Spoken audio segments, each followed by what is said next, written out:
Olá, ele trabalha num dos mais importantes grupos de comunicação do Brasil, o Grupo Globo, onde é líder de formatos do esporte. Também é professor de jornalismo digital, jornalismo de dados e gestão de negócio digital dos programas de graduação e pós-graduação da FAAP. Formado em jornalismo pela Universidade Presbiteriana Mackenzie, é especialista em inovação e mestre em processos midiáticos, tecnologia e mercado. O projeto Memória, 20 anos do curso de jornalismo do Mackenzie, recebe hoje o jornalista Rafael Isbarai. Rafael, muito obrigado pela sua presença, é um prazer tê-lo aqui conosco. Obrigado você, professor. Foi meu professor e coordenador do curso na época que eu estive aqui. Lembro disso muito bem. Por que você escolheu fazer jornalismo? Tem uma questão, acho que muito peculiar para a minha geração, acho que para algumas outras gerações posteriores à minha, que é o interesse pelo futebol. E o interesse pelo esporte. Desde da sexta ou sétima série, eu sempre quis ser jogador de futebol. Achava que conquistaria essa chance em algum momento. Tentei por várias oportunidades e não consegui nenhuma delas. Misturado a isso, eu já tinha um interesse muito grande, obviamente, por esporte e por escrever. E nessa junção e a falta de capacidade para ser um jogador de fato, me aproximou do jornalismo. Você sabe que isso é muito comum até hoje, né? Muitos garotos entram pensando nisso, foram jogadores, tentaram ser jogadores de futebol, não conseguiram ser jogadores de futebol, aí entram para fazer jornalismo esportivo, o que é normal. Depois eles vão entendendo que o jornalista esportivo também tem a necessidade de uma formação muito ampla. Muito ampla. Né? Tanto que depois que eu entrei na universidade, eu comecei a identificar a importância da tecnologia sobre a nossa vida, sobre a vida da sociedade e sobre o jornalismo. Acho que isso mudou um pouco a minha característica. Por que você escolheu Mackenzie? Olha, foi uma escolha por várias razões. Primeiro, pela grade do curso. Era um curso muito novo à época. A grade do curso se aproximava a ambientes digitais. Vamos partir do princípio que era o ano de 2004. 2004, primeiro ano do Facebook, primeiro ano do Orkut. MySpace era uma rede social muito popular, então o mundo mudou completamente. Eu já gostava um pouco desses ecossistemas e queria entendê-los um pouco mais, uma vez que o futuro já era a internet de fato. Então, a questão da inovação relativa à tradição do Mackenzie me fez ingressar à universidade. Logo que você terminou a faculdade, logo um pouco tempo depois, o diploma deixou de ser obrigatório para o exercício profissional. Você acha que é necessário uma formação universitária para exercer o jornalismo? Olha, essa questão ela é muito controversa no sentido de que há vários pontos positivos e negativos sobre essa mudança. O que eu acho interessante é que o mercado exige o diploma de jornalista em alguns momentos. E aí não tem como você ficar longe dessa mudança. Então, muitos dos cargos que são disputados hoje em empresas de mídia e fora dela exigem o diploma de jornalismo. Eu acho que isso é um peso muito forte. No que a faculdade foi importante para a sua formação? Muita coisa. Eu acho que primeiro o caráter crítico sobre o que é o jornalismo de fato. Eu acho que os professores, muitos dos professores já completa-se 10, 11 anos que eu me formei. Muitos dos professores eu encontro ainda aqui na universidade. Então, a preservação desse corpo docente ele é muito importante, faz com que você tenha uma continuidade sobre o trabalho. Acho que a questão relativa às disciplinas digitais me amadureceram um pouco mais cedo em relação a outras universidades, porque eu acompanhava a grade do curso das outras universidades. Então tem alguns pontos assim bem interessantes. E eu acho que essa formação multidisciplinar, o Mackenzie tem uma questão aí muito interessante de você conseguir captar ou pelo menos conhecer várias outras áreas para no futuro, depois da universidade, você buscar um caminho diferente. O que você destacaria nesse período de formação? Eu acho que as disciplinas relativas à tecnologia. Eu lembro que eu tenho um blog que já existe há 14 anos e ele começou aqui no Mackenzie. Se não me engano, no terceiro semestre, aula de jornalismo digital, que não se chamava essa disciplina de fato, né? Engraçado que a época era jornalismo digital, ciberjornalismo, jornalismo online. Cada grade de curso tinha um nome diferente. Eu acho que essa disciplina mudou um pouco a minha percepção, porque eu comecei a estudar mais além da universidade. E aí eu comecei a entender mais as outras coisas. Então, o impacto da tecnologia sobre o jornalismo me fez amadurecer um pouco mais cedo.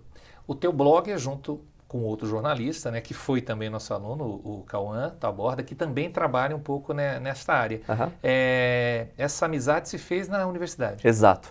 O Cauã é do mesmo semestre do que o meu, mas em salas diferentes. Eu já tinha começado o interesse por um blog, à época o blog era o que as redes sociais são hoje, e o Cauã também já era uma pessoa muito próxima à tecnologia, tanto que os primeiros estágios dele foram em empresas voltadas à tecnologia, cobrindo tecnologia. O meu caminho foi inverso, eu comecei no esporte.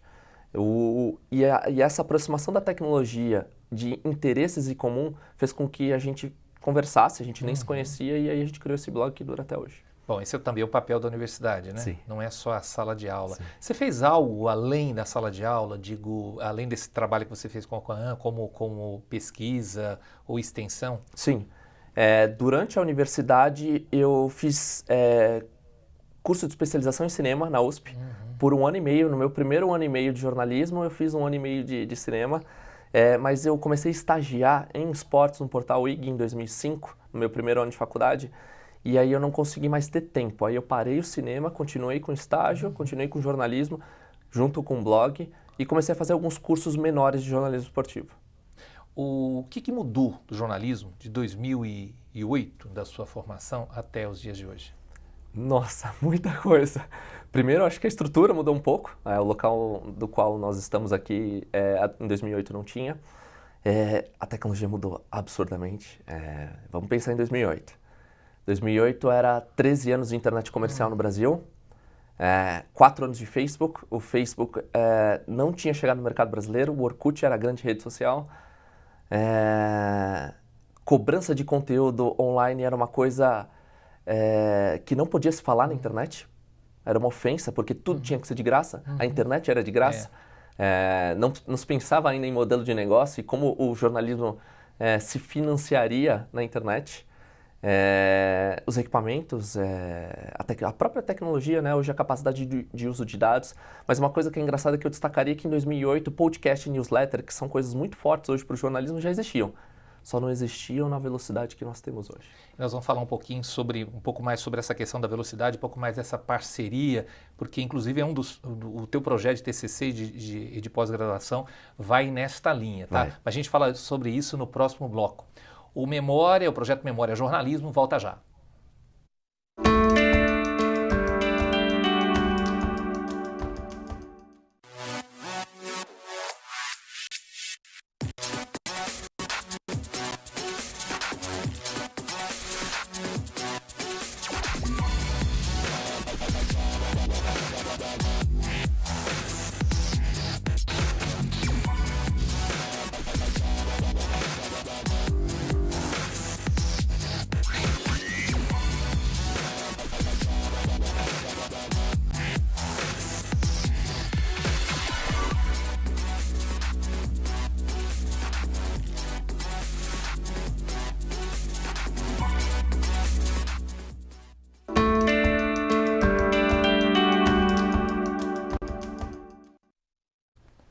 O projeto Memória Jornalismo está de volta. Ao meu lado, Rafael Esbarai, jornalista, professor e ex-aluno do nosso curso.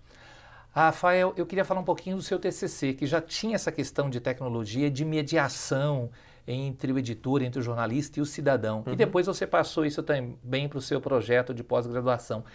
Você acha que isso se concretizou na prática? Olha, é muito difícil responder isso porque a internet mudou e mudou um pouco a capacidade de como nós criamos conteúdo.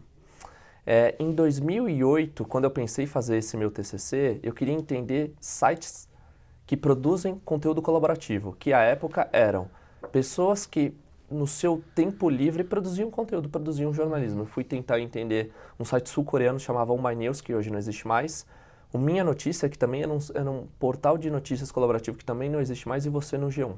Comecei a analisar um pouco esses 3 produtos e vi que a produção de conteúdo pelo usuário cresceria exponencialmente. Então eu comecei a tentar entender quem eram essas pessoas aqui no Mackenzie e no mestrado eu comecei a tentar entender por que as pessoas produziam conteúdo. E aí eu acho que tem um valor muito importante, porque por mais que eu tenha concluído o mestrado em 2010, as respostas que eu obtive eu uso até hoje no meu ambiente de trabalho, sobre por que as pessoas se motivam nas suas horas livres de trabalho a produzir conteúdo, a fazer jornalismo, a fazer conteúdo. E aí a gente pode migrar essa questão para o YouTube. Hoje as pessoas gastam horas e horas produzindo o seu próprio conteúdo, virou até uma expressão em inglês creator, né? Criador de conteúdo. e a gente queria entender um pouquinho essa motivação. Eu acho que isso foi muito legal porque, mais uma vez, me deu uma questão de amadurecimento. Eu tentei entender o que era para depois tentar entender a motivação. Isso foi bem importante. Fala um pouco para mim da sua carreira pós-faculdade. Pós-faculdade? Tá. Em 2008 ainda estava no IG, era estagiário, depois fui contratado. Quando eu comecei o mestrado, eu fui para a Veja. A Veja, à época, completaria 40 aanos. E a Veja tinha um projeto chamado Veja 40 anos, o Brasil Queremos Ser. Aliás, um projeto muito próximo que a Globo fez no ano passado. Né? E era um projeto colaborativo. E aí viram minha proposta de mestrado, eu fui para ser um contrato fixo durante o período de 6 a 8 meses. Falei, vou abraçar, a Veja era a segunda maior publicação do mundo, naquele período valeria muito a pena. E aí gostaram muito de como eu atuei no projeto, aí eu comecei a cuidar das redes sociais de fato da Veja, e depois de cuidar das redes sociais de fato da Veja, eu cuidei da área de tecnologia, editando o conteúdo de tecnologia. E aí, naquela época já existia a migração entre o impresso e o digital, a gente produzia coisas para o digital, produzíamos coisas para o impresso.